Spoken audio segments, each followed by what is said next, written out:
गंगा की तरह पावन नर्मदा नदी से निकलने वाले शिवलिंग को नर्मदेश्वर कहा गया है। यह घर में भी स्थापित किए जाने वाला पवित्र और चमत्कारी शिवलिंग है, जिसकी पूजा शास्त्रों में अत्यंत फलदायी कही गई है।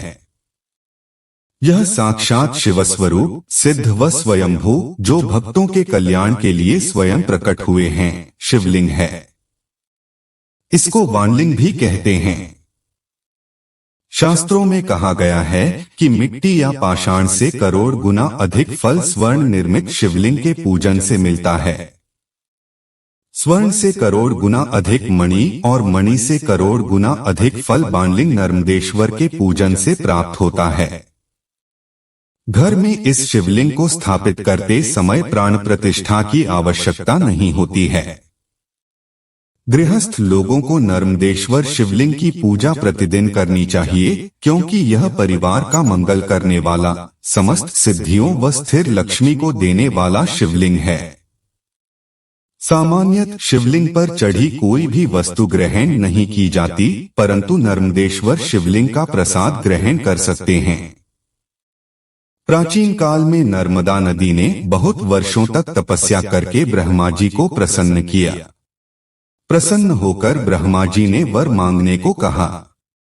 नर्मदा जी ने कहा, ब्रह्मा जी, यदि आप मुझ पर प्रसन्न हैं, तो मुझे गंगा जी के समान कर दीजिए। ब्रह्मा जी ने मुस्कुराते हुए कहा, यदि कोई दूसरा देवता भगवान शिव की बराबरी कर ले, कोई दूसरा पुरुष भगवान विष्णु के समान हो जाए, कोई दूसरी नारी पार्वती जी की समानता कर ले और कोई दूसरी नगरी काशीपुरी की बराबरी कर सके, तो कोई दूसरी नदी भी गंगा के समान हो सकती है।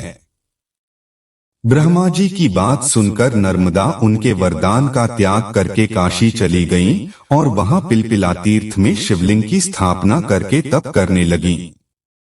भगवान शंकर उन पर बहुत प्रसन्न हुए और वर मांगने के लिए कहा। नर्मदा ने कहा, भगवन, तुच्छ वर मांगने से क्या लाभ, बस आपके चरण कमलों में मेरी भक्ति बनी रहे।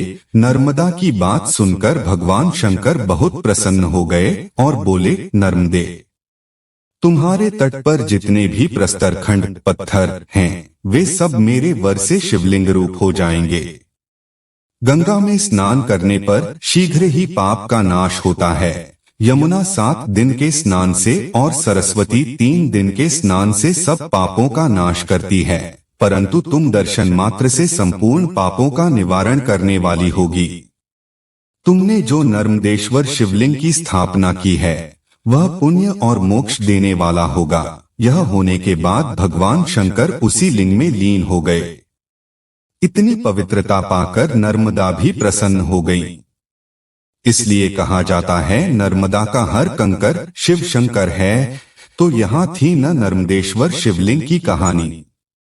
ऐसे ही और पौराणिक कथाओं को देखने के लिए हमारे चैनल को सब्सक्राइब करें और बेल आइकन को जरूर दबाएं, ताकि आने वाले वीडियो के नोटिफिकेशन आपको समय पर मिल जाए।